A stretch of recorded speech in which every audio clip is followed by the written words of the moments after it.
Hello students, इस video में हम पढ़ेंगे factors affecting equilibrium, Le Chatelier's principal.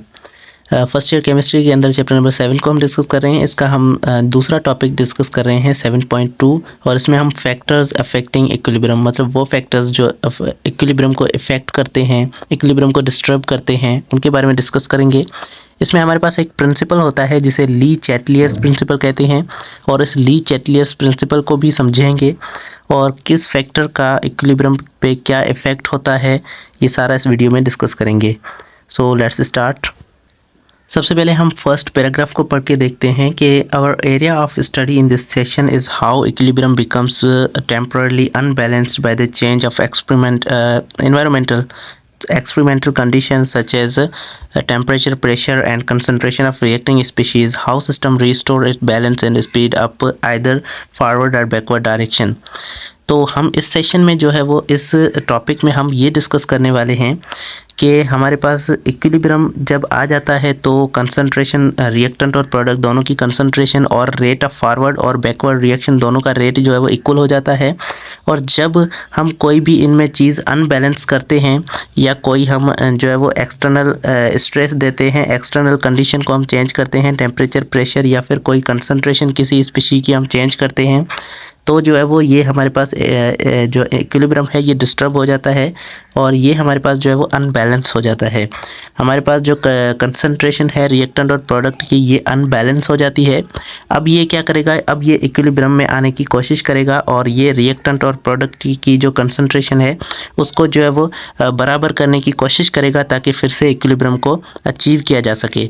तो इसीलिए हमारे पास जो है वो यहाँ पर इसमें हम ये स्टडी करेंगे कि कैसे जो है वो टेम्परेचर और प्रेशर इक्विलिब्रियम को इफ़ेक्ट करते हैं और उसका रिएक्शन क्या होता है, हमारा रेट ऑफ रिएक्शन जो है वो किस तरफ से ज़्यादा होता है या इक्विलिब्रियम फिर दोबारा जो है वो कैसे अचीव होता है। द इक्विलिब्रियम कंस्ट्रेंट और रिएक्टेंट पैरामीटर्स में affect the position of the equilibrium. हमारा जो इक्विलिब्रियम है वो डिस्टर्ब हो जाता है या फिर हमारे पास स्ट्रेसेस जो हैं, एक्सटर्नल स्ट्रेसेस जो भी आ रहे हैं, ये इक्विलिब्रियम को डिस्टर्ब कर देंगे और उसके बाद जो है वो इक्विलिब्रियम की पोजीशन चेंज हो जाएगी और एक नया इक्विलिब्रियम हमें मिलेगा किसी और पॉइंट पे।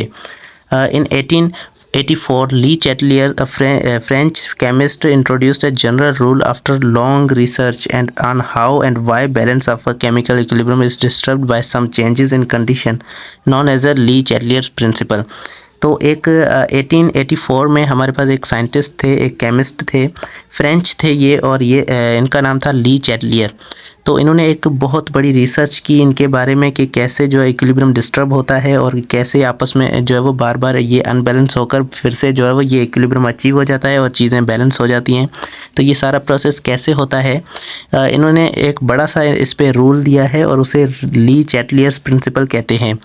और इसका जो है यहाँ पर हमारे पास इसकी स्टेटमेंट लिखी हुई है कि इफ़ एन एक्सटर्नल स्ट्रेस जो है, यहाँ पर स्ट्रेस का मतलब ये है कि यहाँ पर जो है वो कोई भी इन्वायरमेंटल कंडीशन जो है वो चेंज हो जाए, प्रेशर चेंज हो जाए, टेम्परेचर जो है वो कम या ज़्यादा हो जाए, या कोई कंसंट्रेशन रिएक्टिंग स्पीशीज़ की जो कंसंट्रेशन है वो चेंज हो जाए, या प्रोडक्ट की कंसंट्रेशन चेंज हो जाए, जिसकी वजह से रेट ऑफ फॉरवर्ड और बैकवर्ड रिएक्शन जो है ये दोनों डिस्टर्ब हो जाएँ, तो इनमें से कोई भी चीज़ अगर हो रही है तो उसे हम स्ट्रेस कहते हैं।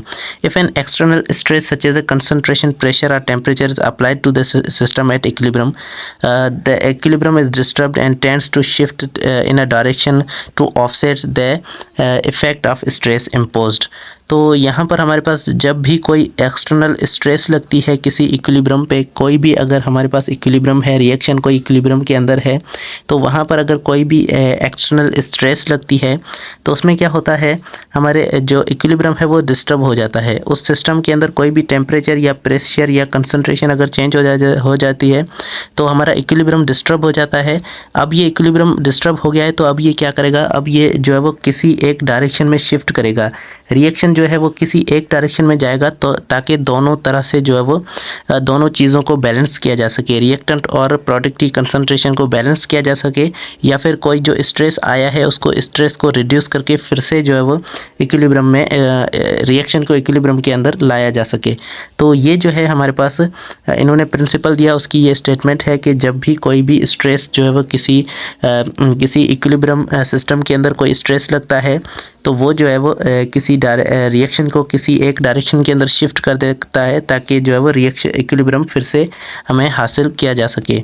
उसके बाद there are two parts of the statement Le Chatelier principle which needs further explanation.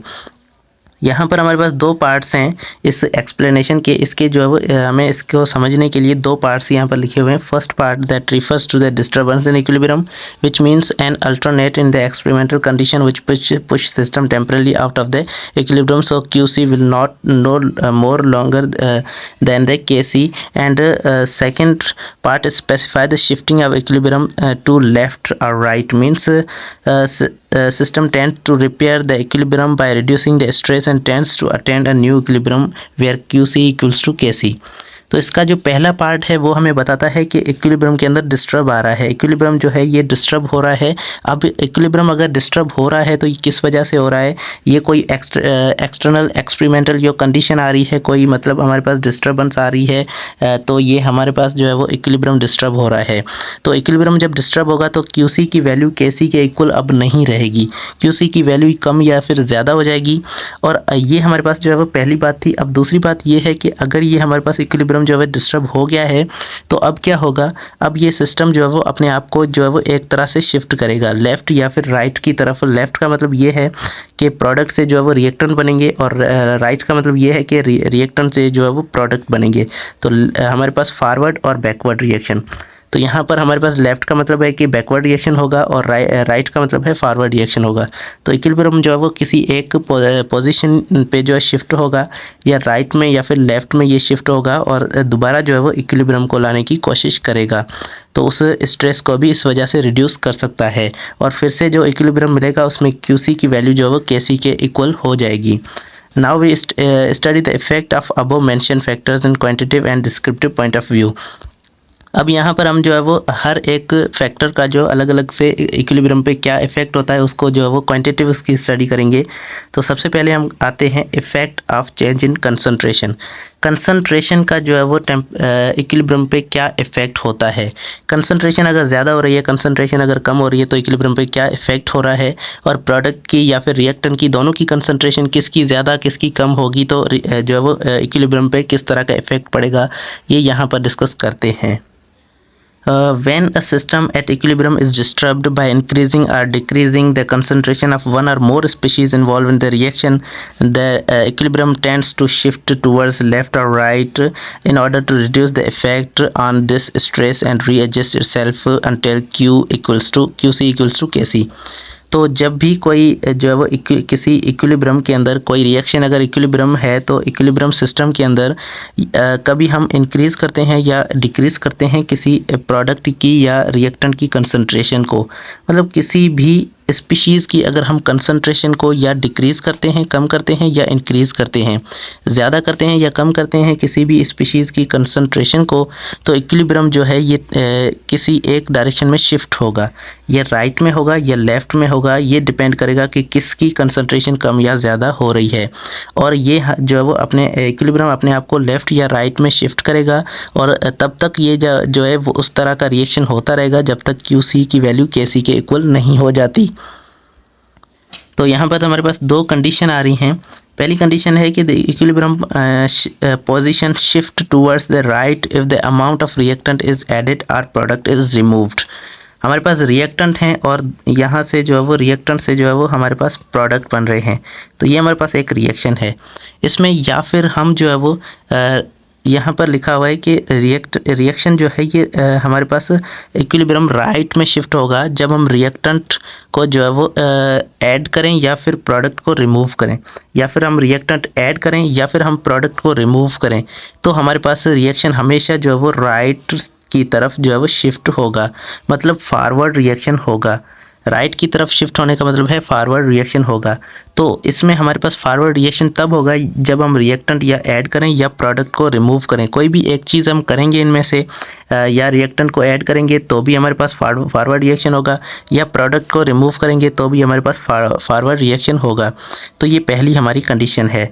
उसके बाद equilibrium position shift to left if reactant is removed और प्रोडक्ट इज़ एडेड। अगर हम रिएक्टेंट को जो है वो रिमूव करें या फिर अगर हम जो है वो प्रोडक्ट को हम जो है वो ऐड करें, प्रोडक्ट ऐड करें या रिएक्टेंट जो है वो रिमूव करें, तो हमारे पास हमेशा जो है वो बैकवर्ड रिएक्शन होगा। मतलब इक्विलिब्रियम जो है वो लेफ़्ट में शिफ्ट होगा। इक्विलिब्रियम लेफ़्ट में तब शिफ्ट होता है जब हम रिएक्टेंट को रिमूव करें या प्रोडक्ट को ऐड करें। तो ऐसा क्यों होता है? जब भी हम प्रोडक्ट को ऐड करते हैं तो प्रोडक्ट की कंसंट्रेशन ज़्यादा हो जाती है रिएक्टेंट से और रिएक्शन जो है वो बैकवर्ड जाता है। या फिर जब भी हम जो है वो अगर हम जब भी रिएक्टेंट को अगर हम रिमूव कर रहे हैं, रिएक्टेंट निकाल रहे हैं, तो क्या होता है, रिएक्टेंट की कंसंट्रेशन कम हो जाती है और फिर से जो है वो लेफ़्ट की तरफ रिएक्शन जाने लगता है। इक्विलिब्रियम जो है लेफ़्ट की तरफ शिफ्ट होता है और फिर से जो है वो हमारा बैकवर्ड रिएक्शन होता है। तो दो कंडीशन यहाँ पर हमारी प्रूफ हो चुकी हैं। उसके बाद यहाँ पर जनरल में लिखा हुआ है, in general whenever we add और remove some of the reactant species from a system at equilibrium the system reacts in a particular direction to reduce the amount of added substances. तो वही बात लिखी हुई है कि जब भी हम जो है वो कोई भी हम सब्सटेंस ऐड या रिमूव करते हैं तो वो जो है इक्विलिब्रियम जो है वो किसी एक पर्टिकुलर डायरेक्शन के अंदर जाता है ताकि वो जो है वो उसका इफ़ेक्ट, मतलब जो हमने सब्सटेंस ऐड या रिमूव किया है उसका इफ़ेक्ट को कम कर सके। तो ये हमारा मकसद था। उसके बाद हम आते हैं are to produce the certain amount of removed substance so that the stress is imposed on the system will be offset. तो जो इफ़ेक्ट आ रहा है, जो स्ट्रेस आ रहा है उस सिस्टम पे वो रिड्यूस हो जा सके और यहाँ पर उसी वजह से ये रिएक्शन होता है। तो इसको जो है हमें समझने के लिए to understand the guideline provided by Le Chatelier's principle for the stress caused by the change in the concentration of consider the following reaction। तो हमारे पास एक रिएक्शन है, इसको हम कंसीडर करते हैं ताकि हमें जो है वो ली-चैटलियर प्रिंसिपल जो है वो समझ में आ सके। तो जल्दी से इसको जो है वो हम पढ़ लेते हैं। When a certain amount of CO2, जब हम जो है वो carbon monoxide CO carbon monoxide और H2, यहाँ पर हमारे पास दो रिएक्टिंग स्पीशीज़ हैं, कार्बन मोनोऑक्साइड और हाइड्रोजन गैस है और ये मीथेन बना रही हैं और वाटर बना रही हैं। तो यहाँ पर हमारे पास जब भी हम जो है वो CO2 या H2, मतलब हमारे पास जो रिएक्टेंट हैं इसको ऐड करते हैं सिस्टम के अंदर, the value of the reaction quotient QC is lower than KC। तो जब भी हम जो है वो रिएक्टेंट को ऐड कर रहे हैं तो हमारी QC की वैल्यू जो है वो कम हो जाती है, क्योंकि हमारे पास जो रिएक्टेंट हैं वो हमारे पास जो है वो नीचे लिखे हुए होते हैं और जब भी डिनोमिनेटर जो है वो नीचे हमारा नीचे और ये वैल्यू अगर ज़्यादा होगी तो हमारे पास जो है वो QC की वैल्यू कम हो जाएगी। तो ये इनडायरेक्टली प्रोपोर्शनल है, तो इसीलिए QC की वैल्यू हमारे पास जब भी हम रिएक्टेंट को ऐड करते हैं तो QC की वैल्यू कम हो जाती है and the reaction is no longer at equilibrium, और हमारा जो रिएक्शन है वो इक्विलिब्रियम में नहीं रहता। The stress caused by CO और H2 is elevated by the shifting the equilibrium to the right side। तो ये जो स्ट्रेस है ये कम किया जा सकता है बाय राइट साइड। जब भी हम जो है वो फॉरवर्ड रिएक्शन अगर होगा तो ये स्ट्रेस कम हो जाएगा, तो इसीलिए इसका जो है वो इफ़ेक्ट होता है फॉरवर्ड रिएक्शन होने लगता है। तो जब भी हम जो है रिएक्टेंट ऐड करते हैं तो फॉरवर्ड रिएक्शन होता है। उसके बाद हमारे पास in doing so some amount of CO2 has consumed and turning the value of QC back to KC, और इसमें जो है वो रिएक्टेंट की कुछ अमाउंट कंज्यूम होगी और प्रोडक्ट की कुछ अमाउंट बनेगी और फिर से QC की वैल्यू जो है वो KC के इक्वल हो जाएगी। तो ये हमारे पास जो है वो जब भी हम रिएक्टेंट को ऐड करते हैं तो हमारा रिएक्शन जो है वो फॉरवर्ड होने लगता है। In kinetic aspect, it is simply said that the addition of CO2 or H2, CO or H2 increases the rate of forward reaction direction by consuming more CO and H2 and producing more CH4 and H2 until the certain point new equilibrium will be established। तो ये हमारे पास जो है एक नया equilibrium तब establish होगा जब हमारा फॉरवर्ड रिएक्शन होगा, और ये फॉरवर्ड रिएक्शन तब होगा जब हम रिएक्टेंट को ऐड करें या प्रोडक्ट को जो है वो हम रिमूव करें। तो यहाँ पर फॉरवर्ड रिएक्शन तब होगा। नीचे हमारे पास एक टेबल है और इस टेबल को जो है वो अच्छे से समझ लेते हैं। सबसे पहले हमारे पास जो स्ट्रेस टाइप किस तरह सा स्ट्रेस हम दे रहे हैं, और यहाँ पर जो है वो equilibrium effect on equilibrium position, क्या इफ़ेक्ट होगा इक्विलिब्रियम पे, और यहाँ पर जो है वो हमारे पास QC और KC की वैल्यू कैसे इफ़ेक्ट होगी, ये सारा हम यहाँ पर लिखा हुआ है। एडिंग मोर CO2 और H2। तो हम जो है ये हमारे पास दो रिएक्टेंट हैं CO और H2, इनको हम जो है वो ज़्यादा ऐड कर रहे हैं। तो मतलब हम रिएक्टेंट को ऐड कर रहे हैं, और जब भी हम रिएक्टेंट को ऐड करते हैं तो प्रोडक्ट जो है वो प्रोडक्ट की कंसनट्रेशन कम हो जाती है और रिएक्टेंट की ज़्यादा हो जाती है। इसकी वजह से जो है वो हमारे पास QC की वैल्यू जो है KC से कम हो जाती है, और जब भी QC की वैल्यू KC से कम होती है तो हमारे पास रिएक्शन जो है वो राइट की तरफ शिफ्ट करता है। अगर हम जो है वो इनको रिमूव कर रहे हैं, रिएक्टेंट को सेम हम ऐड कर रहे थे तो हमारे पास जो है वो राइट साइड की तरफ इक्विलिब्रियम शिफ्ट कर रहा था, और जब हम इनको रिमूव करेंगे तो हमारे पास इक्विलिब्रियम जो है लेफ़्ट की तरफ शिफ्ट करेगा, क्योंकि यहाँ पर QC की वैल्यू जो है वो ज़्यादा हो जाती है KC से, क्योंकि यहाँ पर जो है वो हमारे पास रिएक्शन जो है वो बैकवर्ड होगा, और QC की वैल्यू हमारे पास जो है वो QC की वैल्यू KC से ज़्यादा हो जाती है यहाँ पर, इसीलिए हमारे पास यहाँ पर लेफ़्ट की तरफ बैकवर्ड रिएक्शन होगा। उसके बाद यहाँ पर थर्ड कंडीशन है एडिंग मोर CH4 और H2। अगर हम यहाँ पर जो है वो ज़्यादा प्रोडक्ट ऐड कर रहे हैं, जब हम प्रोडक्ट ज़्यादा ऐड करेंगे तो हमारे पास प्रोडक्ट की कंसंट्रेशन ज़्यादा हो जाएगी और रिएक्टेंट की कम हो जाएगी, और हमारे पास रिएक्शन जो है वो बैकवर्ड होगा, मतलब इक्विलिब्रियम जो है वो लेफ़्ट की तरफ शिफ्ट करेगा। और यहाँ पर जो है वो QC की वैल्यू फिर से ज़्यादा हो जाती है KC से, इसीलिए बैकवर्ड रिएक्शन होता है। उसके बाद हमारे पास अगर हम रिमूव करते हैं प्रोडक्ट रिमूव करते हैं तो फिर से हमारे पास राइट की तरफ इक्विलिब्रियम शिफ्ट होगा। और ये क्यों होगा? क्योंकि हमारे पास जो है यहाँ पर क्या होगा, जब भी हम प्रोडक्ट को रिमूव करेंगे तो प्रोडक्ट कम हो जाएंगे और रिएक्टेंट्स की कंसंट्रेशन ज़्यादा हो जाएगी, और जहाँ पर कम होगा तो वहीं पर जो है वो इक्विलिब्रियम शिफ्ट करेगा, मतलब इक्विलिब्रियम जो है राइट की तरफ शिफ्ट करेगा, और यहाँ पर QC की वैल्यू फिर से कम होती है KC से। उसके बाद आते हैं effect of change in pressure और वॉल्यूम और प्रेशर का जो है वो इक्विलिब्रियम पे क्या इफेक्ट होता है। तो यहाँ पर आपको पता है कि वॉल्यूम और जो है प्रेशर जो है वो ये इनडायरेक्टली प्रोपोर्शनल है वॉल्यूम के। तो जब भी वॉल्यूम प्रेशर जो है वो ज़्यादा होता है तो वॉल्यूम हमारा कम हो जाता है, जब भी वॉल्यूम ज़्यादा होता है तो प्रेशर कम हो जाता है। तो ये इनडायरेक्टली प्रोपोर्शनल है, और इसी का यहाँ पर हमें जो है वो यूज़ करना है। तो यहाँ पर आते हैं the effect of pressure change in altering the position of equilibrium is noticeably observed in all the reaction species or gaseous stage where the number of moles of reactant and gases are differ from the number of moles of product, means change of n equals to 0। तो हमें जो है वो pressure या फिर volume का जो है वो इफ़ेक्ट इक्विलिब्रियम पे तब दिखाई देता है, या फिर कह लें कि तब होता है जब सभी जो रिएक्टेंट की स्पीशीज़ हैं वो हमारे पास गैसेस हो, मतलब सारे जो हमारे पास इक्वेशन के अंदर सारे जो सब्सटेंसेस हैं वो गैसेस हो। तो यहाँ पर सभी हमारे पास गैसेस हैं, और ये भी हमारे पास शर्त है कि हमारे पास जितने भी रिएक्टेंट की स्पीशीज़ हो वो जो है वो हमारे पास चेंज इन n 0 नहीं होना चाहिए, मतलब जितने हमारे रिएक्टेंट के मोल हो उतने ही प्रोडक्ट के मोल नहीं होने चाहिए, तब जाके हमें जो है वो इफ़ेक्ट देखने को मिलेगा प्रेशर का। तो चेंज इन n का आपको पता है कि प्रोडक्ट के अंदर से हम जो है वो रिएक्टेंट के मोल्स माइनस करते हैं तो हमें जो है वो चेंज ऑफ n मिलता है, और ये जब ज़ीरो होगा तो हमें जो है वो प्रेशर का जो है इफ़ेक्ट कुछ नहीं मिलेगा। तो जब भी जो है वो चेंज इन n 0 होगा तो जो वो प्रेशर का इक्विलिब्रियम पे कोई इफ़ेक्ट नहीं होगा। The reason is that all the gases are highly compressible and therefore referring to the ideal gas equation PV equals to NRT। ये आपको पता है कि आइडियल गैस इक्वेशन के अंदर PV इक्वल्स टू NRT होता है, and the pressure applied to the system is directly proportional to the concentration of the reacting species. Pressure जो है ये हमारे पास कंसनट्रेशन के डायरेक्टली प्रोपोर्शनल होता है, मतलब जितना ज़्यादा प्रेशर होगा उतनी कंसनट्रेशन ज़्यादा होगी, लेकिन जो है वो वॉल्यूम के इन्वर्सली प्रोपोर्शनल होगा, मतलब जितना ज़्यादा हमारे पास प्रेशर होगा उतना कम वॉल्यूम होगा।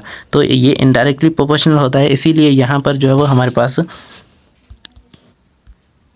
एक रिएक्शन यहाँ पर हमारे पास दिया हुआ है। इसमें हमारे पास SO2 एक गैस है, ये ऑक्सीजन गैस से रिएक्ट कर रहा है, और हमारे पास SO3 सल्फर ट्राईऑक्साइड बन रहा है। तीनों जो है हमारे पास गैसेस हैं, और ये हमारा पहला शर्त कंप्लीट हो गया। और इसमें हमारे पास जो है वो रिएक्टेंट के 3 मोल्स हैं और प्रोडक्ट के 2 मोल्स हैं, तो ये डिफरेंट है, मतलब चेंज इन n जो है 0 नहीं आएगा। तो ये हमारी कंडीशन भी अप्लाई हो गई। अब जो है हम इस पे प्रेशर जो है वो हमें पता कर सकते हैं। When the external pressure increases at the constant temperature, the piston moves downward। Piston का मतलब ये है कि पिस्टन जो है वो एक तरह की मूवेबल पिस्टन होती है, जिसमें जो है वो किसी भी ऑब्जेक्ट पे जो है वो एक तरह का जो है वो हम पिस्टन रख देते हैं और ये जो है वो प्रेशर लगने से ये ऊपर आ जाता है। तो इससे जो है वो हमें पता चलता है कि प्रेशर ज़्यादा हो रहा है। तो the piston moves downward causing that decrease in volume. तो जब भी हम प्रेशर को, एक्सटर्नल प्रेशर को इंक्रीज़ करते हैं तो ये पिस्टन जो है ये नीचे मूव करने लगता है और इससे हमें पता चलता है कि वॉल्यूम जो है ये कम हो रहा है। जब प्रेशर ज़्यादा कर रहे हैं तो वॉल्यूम कम हो रहा है, which is general increases the concentration all the components. और ये प्रेशर जब ज़्यादा हो रहा है तो हमारे पास जो है वो कंसनट्रेशन भी ज़्यादा हो रही होगी सारे सब्सटेंसेस की।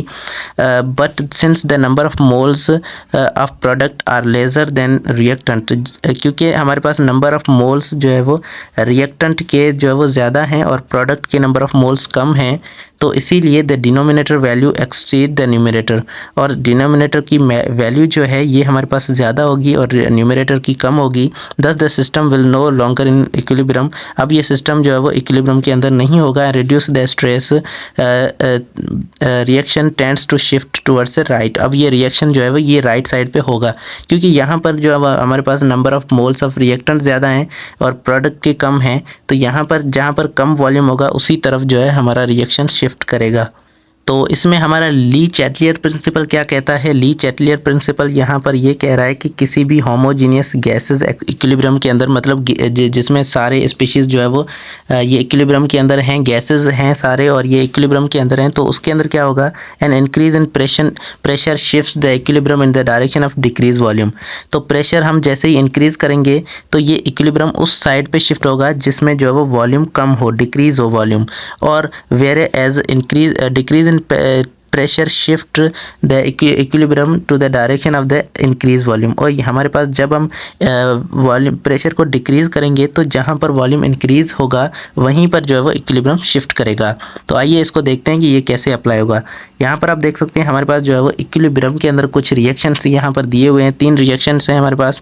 और यहाँ पर जो है वो इंक्रीज़ इन प्रेशर और डिक्रीज़ इन प्रेशर, इंक्रीज़ कर रहे हैं तो क्या हो रहा है, डिक्रीज़ कर रहे हैं प्रेशर को तो क्या हो रहा है।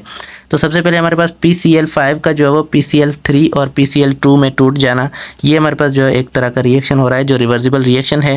और इसमें जैसे ही हम जो है वो प्रेशर को इंक्रीज़ करते हैं, प्रेशर को बढ़ाते हैं, तो इक्विलिब्रियम लेफ़्ट के अंदर शिफ्ट होता है। और ये लेफ़्ट के अंदर क्यों होता है? क्योंकि यहाँ पर आप देखें, यहाँ पर PCl5 के हमारे पास 1 मोल हैं और यहाँ पर हमारे पास जो है वो PCl3 और PCl1 के दोनों के 1-1 मोल, ये हमारे पास टोटल 2 मोल्स हैं। तो यहाँ पर 2 मोल हैं, यहाँ पर 1 मोल हैं। हम जब भी इंक्रीज़ कर रहे हैं प्रेशर को तो ये इक्विलिब्रियम जहाँ पर डिक्रीज़ हो रहा होगा वॉल्यूम उस तरफ शिफ्ट करेगा। तो डिक्रीज़ कहाँ है? यहाँ पर जो है वो हमारे पास PCl5 का वॉल्यूम डिक्रीज़ है, कम है, तो इसीलिए हमारे पास लेफ़्ट की तरफ जो है वो रिएक्शन जाएगा और ये लेफ़्ट की तरफ का बैकवर्ड रिएक्शन होगा। उसके बाद हम आते हैं राइट की तरफ, तब शिफ्ट होगा जब वॉल्यूम प्रेशर को हम डिक्रीज़ करेंगे। डिक्रीज़ कैसे करेंगे? जब भी हम प्रेशर को डिक्रीज़ करेंगे तो राइट की तरफ इसलिए शिफ्ट होगा क्योंकि राइट की तरफ हमारे पास जो है वो वॉल्यूम ज़्यादा है और डिक्रीज़ करने से जो है वो इंक्रीज़ वॉल्यूम की तरफ जो है वो इक्विलिब्रियम शिफ्ट होता है। तो यहाँ पर वॉल्यूम जो है वो इंक्रीज़ है, ज़्यादा है वॉल्यूम, इसीलिए यहाँ पर जो है वो ये हमारे पास फॉरवर्ड रिएक्शन होगा। उसके बाद नंबर 2 पे हम आते हैं। यहाँ पर हमारे पास number of moles of reactant 4 हैं और number of moles of product जो है वो 2 हैं। तो यहाँ पर प्रोडक्ट कम है और रिएक्टेंट ज़्यादा हैं। तो आइए देखते हैं कि यहाँ पर इंक्रीज़ करते हैं प्रेशर को तो यहाँ पर राइट में शिफ्ट होगा। इंक्रीज़ करते हैं तो क्या होता है, हमारे पास जो है वो राइट के अंदर इक्विलिब्रियम शिफ्ट होता है। यहाँ पर राइट के अंदर इक्विलिब्रियम इसलिए शिफ्ट हो रहा है क्योंकि यहाँ पर जब भी हम जो है वो इंक्रीज़ कर रहे हैं प्रेशर को तो यहाँ पर डिक्रीज़ कहाँ है, राइट की तरफ जो है वो हमारे पास जो है वो नंबर ऑफ़ मोल्स कम है, तो मतलब वॉल्यूम जो है वो राइट की तरफ डिक्रीज़ है। तो इंक्रीज़ करते हैं तो डिक्रीज़ वॉल्यूम के अंदर जो है वो इक्विलिब्रियम जाता है और ये यहाँ पर जो है वो राइट की तरफ वॉल्यूम डिक्रीज़ है, इसीलिए यहाँ पर जो है वो यहाँ पर फॉरवर्ड रिएक्शन होगा। उसके बाद हम आते हैं इक्विलिब्रियम शिफ्ट टू लेफ़्ट, तब लेफ़्ट की तरफ तब शिफ्ट होता है जब हम प्रेशर को डिक्रीज़ करते हैं। और डिक्रीज़ करने के वक्त क्या होता है, यहाँ पर हमारे पास नंबर ऑफ़ मोल्स ज़्यादा किस तरफ हैं, ज़्यादा हमारे पास जो है वो रिएक्टेंट में है और रिएक्टेंट में ज़्यादा हैं। तो जब भी हम जो है वो डिक्रीज़ करेंगे प्रेशर को तो इंक्रीज़ वॉल्यूम की तरफ जो है जाएगा। तो इंक्रीज़ वॉल्यूम हमारे रिएक्टेंट्स के पास है और ये जो है वो रिएक्शन हमारा बैकवर्ड जाएगा और यहाँ पर जो है वो लेफ़्ट की तरफ इक्विलिब्रियम शिफ्ट होगा। और यहाँ पर देखें कि हमारे पास नंबर ऑफ़ मोल्स दोनों तरफ जो है वो 2-2 हैं, मतलब दोनों तरफ नंबर ऑफ़ मोल्स इक्वल हैं। तो यहाँ पर जो है वो इक्विलिब्रियम कोई भी चेंज नहीं आएगा। इक्विलिब्रियम में प्रेशर अगर हम डिक्रीज़ कर रहे हैं, इंक्रीज़ कर रहे हैं, तो कुछ भी चेंज नहीं आएगा, क्योंकि नंबर ऑफ़ मोल्स दोनों तरफ वॉल्यूम जो है ये दोनों का इक्वल है। उसके बाद हम आते हैं effect of change in temperature. Temperature का जो है वो इफ़ेक्ट क्या होता है इक्विलिब्रियम पे। तो सबसे पहले यहाँ पर आपको जो है वो एक बात समझनी है कि ये हमारे पास जो है इंथैल्पी का साइन है, और ये इंथैल्पी का साइन हमें ये बताता है कि रिएक्शन जो है वो किस तरफ जा रहा है। रिएक्शन नहीं, बल्कि यहाँ पर ये हमें बताता है कि रिएक्शन किस तरह का है, एक्सोथर्मिक है या एंडोथर्मिक है। दो तरह के रिएक्शन होते हैं, एक होता है एक्सोथर्मिक जिसमें जो हीट है वो बाहर निकलती है, हीट जो है वो हीट एनर्जी खारिज होती है, और एक हमारे पास होते हैं एंडोथर्मिक रिएक्शन। एंडोथर्मिक रिएक्शन वो तरह के रिएक्शन होते हैं जिसको हीट हम देते हैं तभी जाके वो रिएक्शन होते हैं, मतलब हीट को एब्जॉर्ब करते हैं, उसे हम एंडोथर्मिक रिएक्शंस कहते हैं। तो यहाँ पर हमारे पास जो है वो जब भी हमारे पास चेंज इन एच, मतलब एंथैल्पी चेंज जो है ये माइनस होगा, नेगेटिव होगा, तो इसका मतलब है हमारे पास रिएक्शन जो है वो एक्सोथर्मिक है, मतलब इसको हीट जो है वो ये जो है हीट खारिज करेगा। और जब भी हमारे पास ये पॉजिटिव होगा, मतलब हमारे पास चेंज इन एच पॉजिटिव होगा, तो ये रिएक्शन जो है वो इसको जो है वो ये एंडोथर्मिक होगा और ये हीट एनर्जी को एब्जॉर्ब करेगा। तो आइए देखते हैं कि टेम्परेचर का क्या इफ़ेक्ट होगा हमारे इक्विलिब्रियम पे। तो यहाँ पर जो है वो हम जब भी किसी भी रिएक्शन के आगे ये जो है एंथैल्पी चेंज लिखा हुआ हो, तो ये आपको समझ जाना चाहिए कि ये फॉरवर्ड रिएक्शन का है। मतलब यहाँ पर ये जो हमारे पास रिएक्शन हो रहा है, ये रिएक्शन जो है ये एक्सोथर्मिक रिएक्शन है, और ये फॉरवर्ड रिएक्शन में हमेशा एक्सोथर्मिक रिएक्शन है, और बैकवर्ड रिएक्शन में ये फिर से एंडोथर्मिक रिएक्शन होगा। क्योंकि किसी भी रिवर्सिबल रिएक्शन के अंदर एक तरह से जो अगर एक्सोथर्मिक रिएक्शन है तो ये बैकवर्ड जो है एंडोथर्मिक रिएक्शन होगा, और अगर ये जा रहा है तो मतलब ये अगर फॉरवर्ड रिएक्शन जो है इसका अगर एक्सोथर्मिक है तो इसका बैकवर्ड रिएक्शन एंडोथर्मिक होगा, अगर फॉरवर्ड रिएक्शन एंडोथर्मिक है तो बैकवर्ड इसका एक्सोथर्मिक होगा। मतलब एक ही रिएक्शन के अंदर दोनों तरह के रिएक्शन होंगे, एक्सोथर्मिक और एंडोथर्मिक। अब एक एग्जांपल से समझते हैं। यहाँ पर हमारे पास जो वो रिएक्टेंट प्रोडक्ट के अंदर यहाँ पर कन्वर्ट हो रहे हैं, और ये जो है हमारे पास यहाँ पर ये जो है फॉरवर्ड रिएक्शन है और ये बैकवर्ड रिएक्शन है, दोनों तरह के यहाँ पर रिएक्शन हो रहे हैं। अब यहाँ पर जो है वो हमारे पास एक है पॉजिटिव एंथैल्पी और एक है नेगेटिव एंथैल्पी और एक है पॉजिटिव एंथैल्पी। तो यहाँ पर जो है वो ये हमारे पास पॉजिटिव है, इसका मतलब है ये एक्सोथर्मिक रिएक्शन है। मतलब जब भी इसमें जो है वो फॉरवर्ड रिएक्शन होगा तो ये फॉरवर्ड रिएक्शन होगा तो ये एक्सोथर्मिक होगा, ये हीट एनर्जी को बाहर निकालेगा। और अब आते हैं बैकवर्ड पे। इसका अगर बैकवर्ड रिएक्शन होगा तो ये पॉजिटिव है, इसका मतलब है ये एंडोथर्मिक है। मतलब ये जब भी जो है वो ये एंडोथर्मिक इसका रिएक्शन होगा, बैकवर्ड रिएक्शन होगा, तो ये हीट एनर्जी को एब्जॉर्ब करेगा, और हीट एनर्जी को एब्जॉर्ब करके ये जो है वो एंडोथर्मिक रिएक्शन करेगा, बैकवर्ड रिएक्शन ये करेगा। तो ये जो है हमारे पास इसकी कंडीशन होती है। तो यहाँ पर भी हमारे पास जो है वो सेम एक रिएक्शन हो रहा है PCl3 और PCl2 का, और जिसमें PCl5 बन रहा है, और यहाँ पर ये जो है इस यहाँ पर चेंज इन N पॉजिटिव है, इसका मतलब है ये जो है वो एक्सोथर्मिक रिएक्शन है। इसका फॉरवर्ड रिएक्शन जो है ये एक्सोथर्मिक रिएक्शन है। अगर इसका फॉरवर्ड रिएक्शन जो है ये एक्सोथर्मिक है तो इसका बैकवर्ड रिएक्शन होगा एंडोथर्मिक। और अब हम आते हैं कि कैसे जो है वो टेम्परेचर इफ़ेक्ट करेगा। तो यहाँ पर हमारे पास जो है वो यहाँ पर ये पूरी स्टेटमेंट लिखी हुई है, इसको समझते हैं। बाकी का ये सारा जो है वो आप खुद स्टडी कर लीजिएगा। तो यहाँ पर हम आते हैं ली चैटलियर प्रिंसिपल इस बारे में क्या कहता है। A decrease in temperature of a chemical system at equilibrium favours the reaction to the proceeds in the exothermic direction, where is an increase in temperature favours the reaction to turn in the endothermic direction. तो जब भी हम temperature को decrease करेंगे, temperature को अगर हम कम करेंगे, तो ये जो है एक्सोथर्मिक रिएक्शन को जो है फेवर करेगा, मतलब एक्सोथर्मिक रिएक्शन को ये बढ़ाएगा। और एक्सोथर्मिक रिएक्शन उस हमारे पास उस रिएक्शन का एक्सोथर्मिक डायरेक्शन वो होगा जो उसका जो है वो यहाँ पर लिखा हुआ है। तो जब भी हम टेम्परेचर को इंक्रीज़ करेंगे तो अगर यहाँ पर इसका जो है वो यहाँ पर अगर एक्सोथर्मिक डायरेक्शन जो फॉरवर्ड रिएक्शन है तो उसका फॉरवर्ड रिएक्शन इंक्रीज़ होगा। अगर उसका एक्सोथर्मिक डायरेक्शन जो है वो बैकवर्ड रिएक्शन है तो उसका बैकवर्ड डायरेक्शन जो है वो बैकवर्ड रिएक्शन उसका होगा। जब भी हम उसका टेम्परेचर इंक्रीज़ करेंगे तो वो जो है वो एंडोथर्मिक रिएक्शन को जो है वो फेवर करेगा।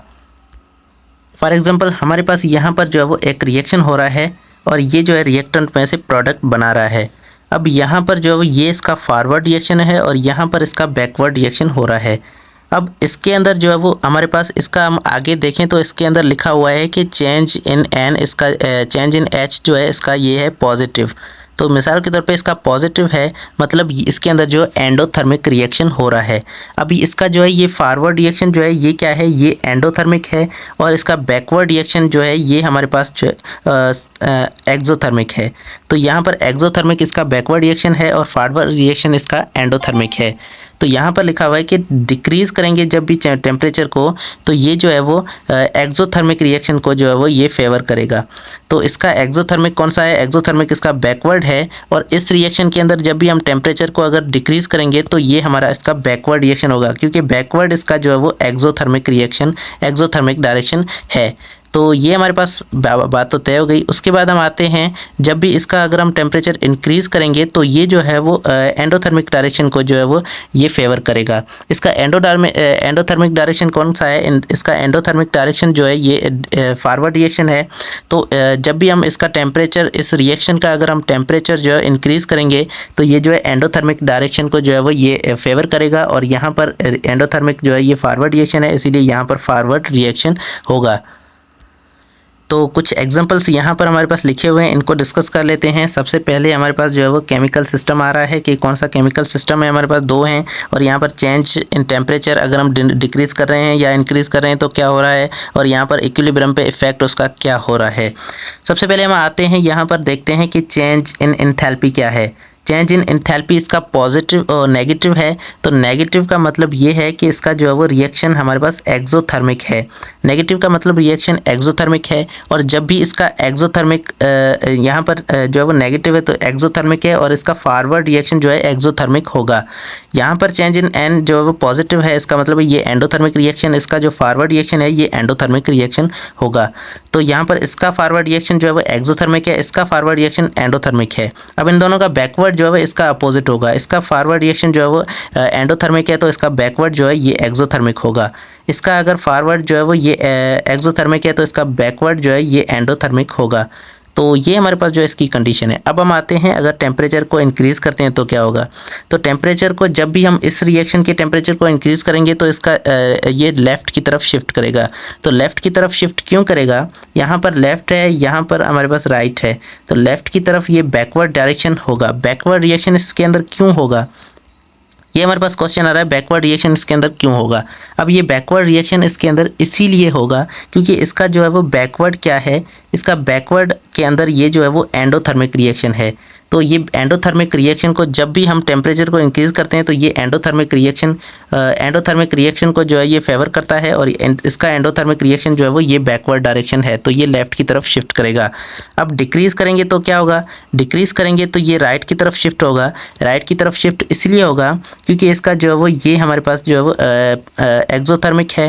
एक्सोथर्मिक है मतलब ये रिएक्शन जो है वो फॉरवर्ड की तरफ, फॉरवर्ड रिएक्शन इसका एक्सोथर्मिक है, और एक्सोथर्मिक में जब भी हम जो है वो डिक्रीज़ करते हैं, हीट को हम कम करते हैं, तो यहाँ पर जो है वो एक्सोथर्मिक रिएक्शन होगा। तो जब भी हम हीट को डिक्रीज़ करते हैं तो वो एक्सोथर्मिक रिएक्शन को ही जो है वो फेवर करता है, एक्सोथर्मिक रिएक्शन को बढ़ाता है। तो इसीलिए इसका जो वो फॉरवर्ड रिएक्शन इसका एक्सोथर्मिक रिएक्शन है, यहाँ पर लिखा हुआ है कि इसका फॉरवर्ड रिएक्शन इसका एक्सोथर्मिक रिएक्शन है, इसीलिए इसके अंदर जो है वो ये राइट की तरफ इक्विलिब्रियम शिफ्ट होगा। उसके बाद हम आते हैं नंबर 2 पे। इसके अंदर जो है वो N2O2 के साथ रिएक्ट करके NO बना रहा है। तो यहाँ पर जो है वो ये हमारे पास रिएक्शन जो है ये एंडोथर्मिक है, मतलब इसका फॉरवर्ड रिएक्शन एंडोथर्मिक है, बैकवर्ड तो इसका एक्सोथर्मिक है। तो जब भी हम इसका जो है वो इंक्रीज़ करेंगे, इसका हम टेम्परेचर इंक्रीज़ करेंगे तो ये राइट की तरफ शिफ्ट करेगा, क्योंकि जब भी हम टेम्परेचर को इंक्रीज़ करते हैं तो वो हमेशा एक्सोथर्मिक रिएक्शन को ही जो है वो एंडोथर्मिक रिएक्शन को ही फेवर करता है। तो इंक्रीज़ करेंगे तो एंडोथर्मिक रिएक्शन को फेवर करेगा, इसका मतलब है इसका एंडोथर्मिक रिएक्शन जो है ये फॉरवर्ड रिएक्शन है, इसीलिए इसका अंदर फॉरवर्ड रिएक्शन होगा। जब भी हम इसका टेम्परेचर डिक्रीज़ करेंगे तो ये लेफ़्ट की तरफ शिफ्ट होगा, और लेफ़्ट की तरफ शिफ्ट इसलिए होगा क्योंकि जब भी हम टेम्परेचर डिक्रीज़ करते हैं तो वो फेवर करता है एक्सोथर्मिक रिएक्शन को। इसका एक्सोथर्मिक रिएक्शन इसका बैकवर्ड रिएक्शन है, इसीलिए इसके अंदर जो है वो यहाँ पर इसका जो है वो ये बैकवर्ड रिएक्शन जाएगा और ये लेफ़्ट की तरफ शिफ्ट करेगा। तो उम्मीद है आपको ये टेम्परेचर का जो फंडा है ये समझ में आ चुका होगा। उसके बाद यहाँ पर हमारे पास इफ़ेक्ट ऑफ कैटलिस्ट आ रहा है कि अगर हम रिएक्शन के अंदर कैटलिस्ट डालते हैं तो क्या इफ़ेक्ट होता है। लेकिन कैटलिस्ट का काम होता है किसी भी केमिकल रिएक्शन को जो है स्पीड अप करना, मतलब जल्दी से जो उस रिएक्शन को ख़त्म करना। तो ये हमारे पास कैटलिस्ट का काम होता है और इसका जो है इक्विलिब्रियम के अंदर डिस्टर्ब करने के अंदर कोई भी रोल नहीं होता। मतलब ये जो है सिर्फ क्या करता है, कैटलिस्ट उस केमिकल रिएक्शन जो स्पीड अप करेगा और हमें जल्दी से इक्विलिब्रियम मिल जाएगा। मतलब अगर हमें इक्विलिब्रियम 10 मिनट में मिलना है तो वो जल्दी से 2 मिनट में हमें मिल जाएगा और ये जो है वो जल्दी से रिएक्शन को स्पीड अप कर देगा, रिएक्शन की स्पीड बढ़ा देगा। लेकिन इसका इक्विलिब्रियम पे कोई भी इफेक्ट नहीं होता, ये इक्विलिब्रियम को डिस्टर्ब कभी भी नहीं करता। तो ये आज का टॉपिक हमारा यहाँ तक था, आज का टॉपिक हमारा खत्म हुआ। अगली वीडियो में हम 7.3 को डिस्कस करेंगे, जिसमें हम industrial application of the Le Chatelier principle को डिस्कस करेंगे। तब तक के लिए मुझे दीजिए इजाज़त। Thank you so much for watching. अल्लाह हाफिज़।